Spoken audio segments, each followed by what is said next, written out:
Welcome to The Story Thinker, a Webtoons and Witcher podcast for superfans with scene-by-scene analysis. Featuring sharp co-hosts for a fuller picture, we dive deep into character psychology, relationships, and theories. We'd love it if you could like, subscribe, comment, and rate us on all podcast platforms and social media. For bonus content, you can support The Story Thinker on Patreon. Let's begin.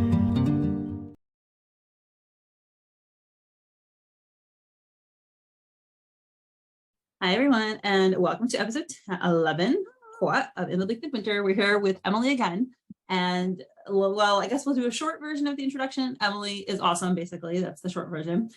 She's Webtoons awesome is the slightly longer version. So yes, you do dubs, you do singing, you do voice acting, you do composing, including for In the Bleak Midwinter, and you play Anya and Kim, and you're very cool. Thank you. Yep, that's the big, long, short version. Hi, thanks for having me again. Yeah, and all the links are down below. Which actually, I have to make sure I have all the links, but yes. Okay, we'll do that. All right, so this is a Luka episode. So for those of y'all, I guess comment below if Luka is your favorite or if you're just a Luka fan. I wonder if there's anyone who is a Lukanya fan, shipper. Ooh. I have not heard anyone tell me that yet. Have you? No, and I think that's mostly because Allie's against it. I'm against it. Mostly just because I think their relation is very much like sibling. I always kind of consider Luka as like a pseudo sibling to her. Okay. Friendship ended with Alexei being my sibling. Now Luka is my pseudo sibling. I don't know. It's a very found family. Yeah, I think it also might have to do with the fact that he hasn't met his soulmate yet. Although my theory on that is I had a question. I'm like, what if you met your soulmate, but it's not the right time? So 5 months later, it is the right time, because obviously a lot of people meet their people who end up being their partner, and they don't get together right away. So I wondered that. Oh, can I give a shout out to some people? Yeah. Shout out to Rain, Vivi, Ara, and On, the biggest Luka fans I know, who literally are like birds flying around him. And they know that. Also, a shout out to the In the Bleak Midwinter public Discord. If you're not a part of it, you should go. We theorize there too. Yes. And talk about Luka. I know I have to be on Discord where I have not been on for a while, but it's chaotic. Yeah.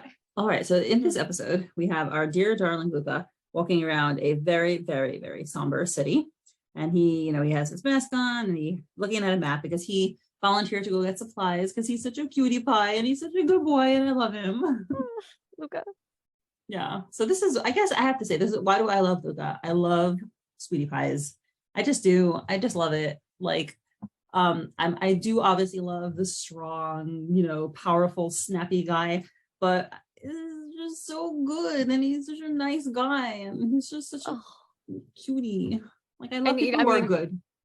The whole thing that goes along with that is there's two different sides. There's the, oh my god, he's so sweet and kind, ugh, my heart, and the, okay, now that he's so sweet and kind, clearly if he ever goes mad and is angered over something, it's going to be kind of attractive. Huh. I didn't even think about that. I think I'm excited to see. It looks like it's heading in the place of action for Luka, and I'm excited to see that, especially just for him. Right. The ending was definitely Oh, we'll get there shortly. Let me see if I can make my screen brighter so you can see my face better. Yes, that is better.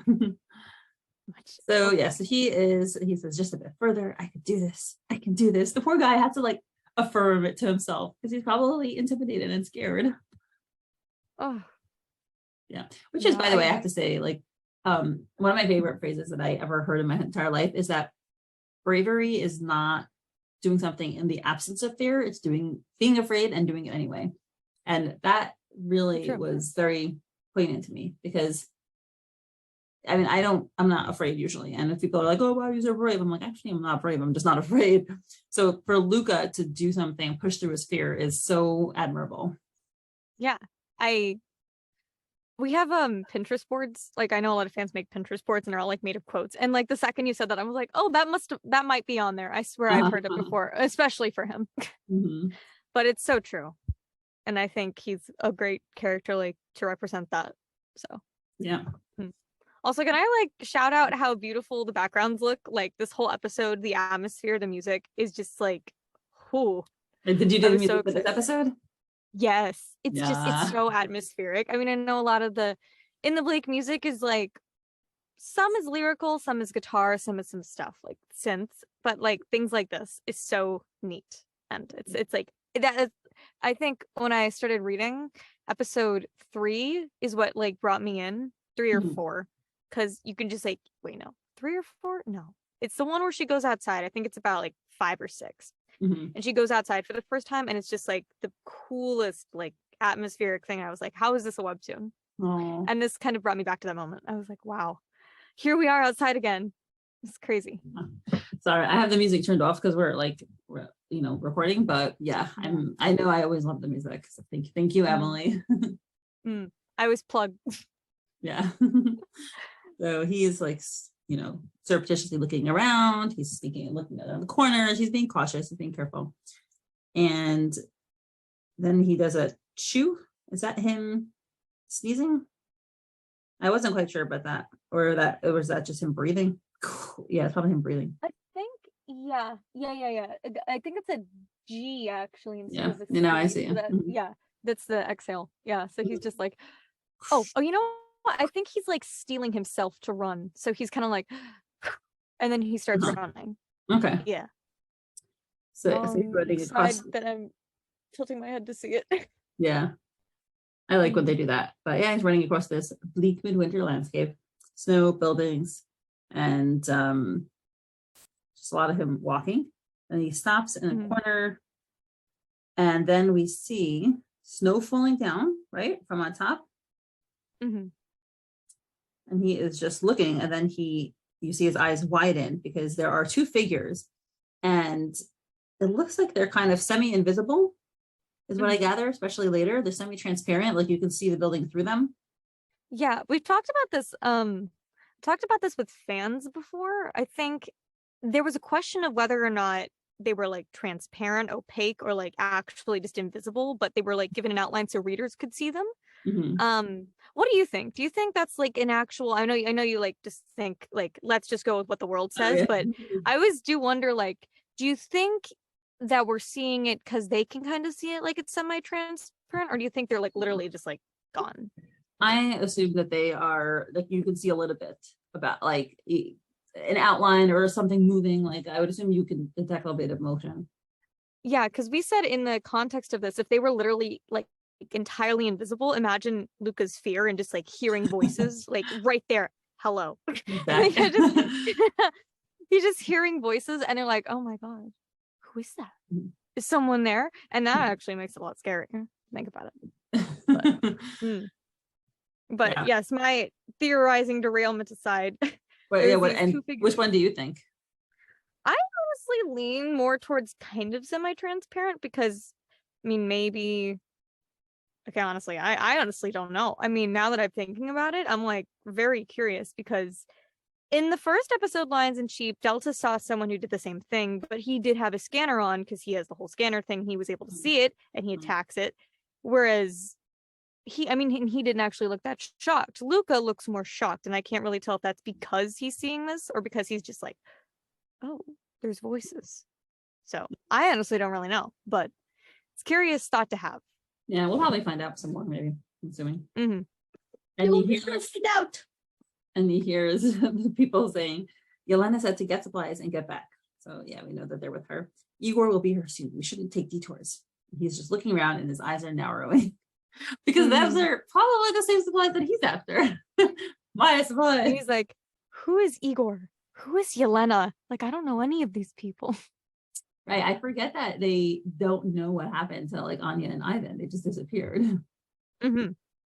He's like, it's scary thinking about the fact that like he knows nothing. Like, I mean, he knows some stuff, and what I've been told is basically, well, at least from what other things, he just learned the maps from Ivan. He never actually went outside to experience them. So like, he doesn't even know these places. I mean, he knows the neighborhood because he grew up here, but he's like, hasn't seen them like this. That's crazy to think about. And one of them says to the other, and if I bring back extra information, the wolf's brother hasn't stopped looking, but he also has the girl. Okay, which this is some information for him. Maybe we can follow a patrol ahead and check where they're holed up. If we get the girl, the bean will have to work for us. So you can, and now you can see, what's it called? Luka processing that. Like he's like, oh, the girl, Vane, you know, he figures out pretty quickly. It must be Ivan and Anya. Mm-hmm. Like, hopefully there are not any other Banes around. Not Bane from the DC or Marvel universe. right. But I guess now I think he had assumed that Anya and Ivan were together, actually, because it wasn't mentioned previously that like either were really kidnapped like separately. Mm-hmm. They just know, the humans just know that they're not they're not at the humans now. They're like together. I think this. Okay, we're back. All good. Gotta make myself right again. Yes, okay. Yeah, so he hears them say she's a bargaining chip, and they go in through a door. And he looks down, you see he's sweating, he's nervous. I feel like he's making a decision about what to do. And then he takes out this thing from his pocket. What is the first thing he took out? Do you know what it is? I feel it. A Pez it's chalk. dispenser. Yeah. Oh, it's chalk. No, it's not a Pez. That was a joke, but I no, it's chalk. Sorry, I have not reread it recently. So yeah, and then the other hand, he takes out a gun.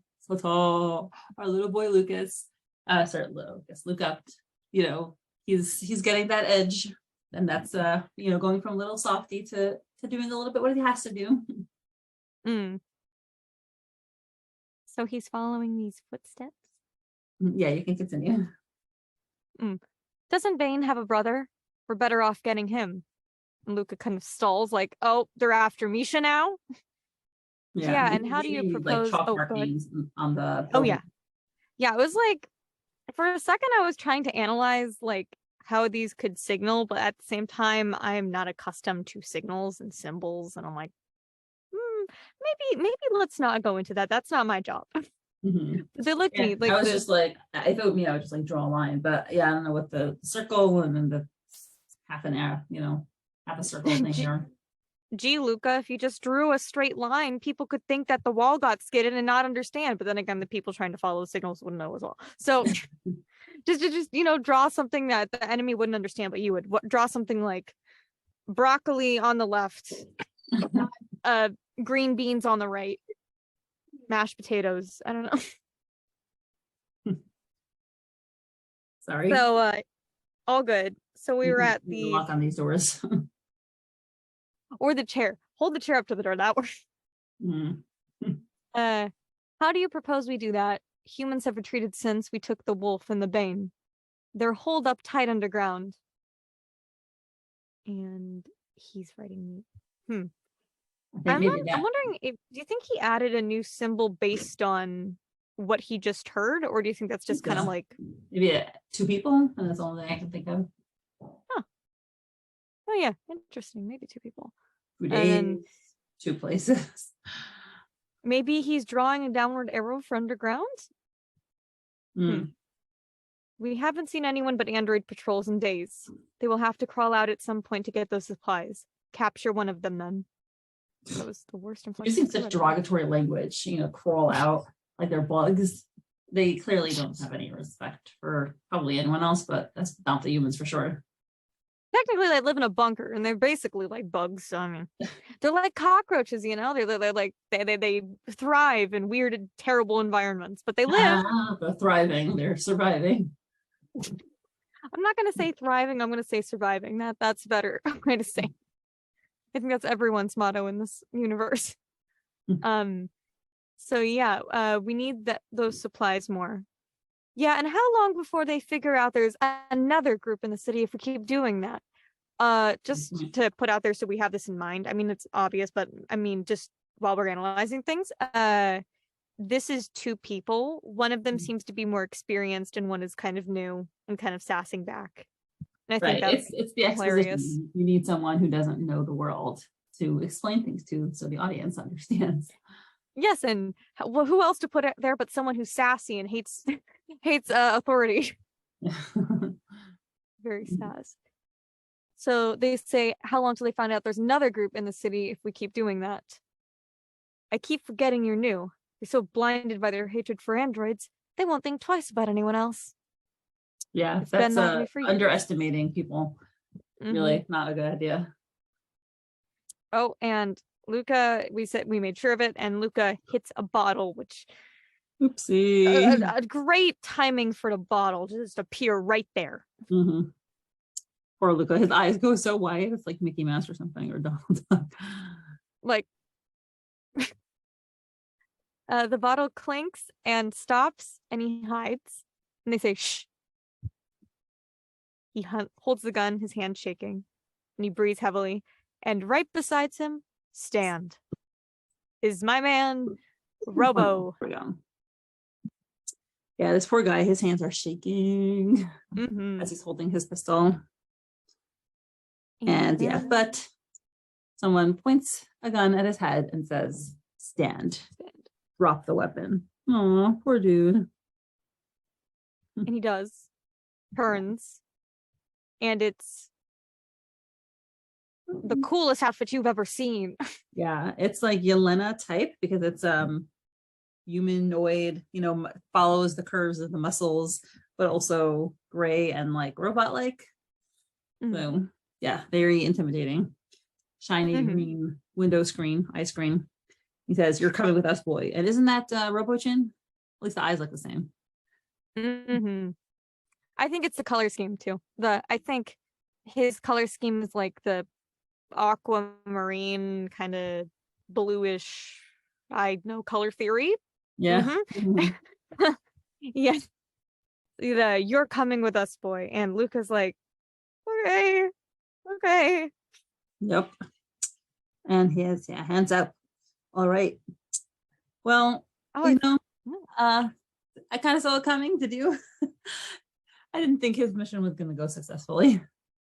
No, I mean, where would he have gone? He would have gotten the supplies and went back and think, oh, it wasn't so bad. I could do it again. I guess now we don't need to find anyone else. Yeah. I forgot that I got 2 top comments for this episode. Oh my gosh, that is awesome. I said, "Point of view, you're the new guy and your ignorance leads to years worth of concealed information about the rates finally getting out." That's funny. I blame him. But yeah, no, this was a pretty quick episode to go through, but it was lovely. Yeah. Should we do the next one? All right. Thank you to my current patrons: Suzie, LadyLibris, Lily, Molly, Veronica, Emily, Jo, Rochelle, 𝗪 Tuggles, Anne, Rose, Alexa, Misty, Joanne, Esther, and 𝗺𝗂𝗋𝗆, Emily, Jean, Jen, Kay, Lily, Beckett, Christine, Sadie, Teresa, Mrs. Gastaldo, and 𝗕𝗵𝗲𝗀. Your support is truly appreciated.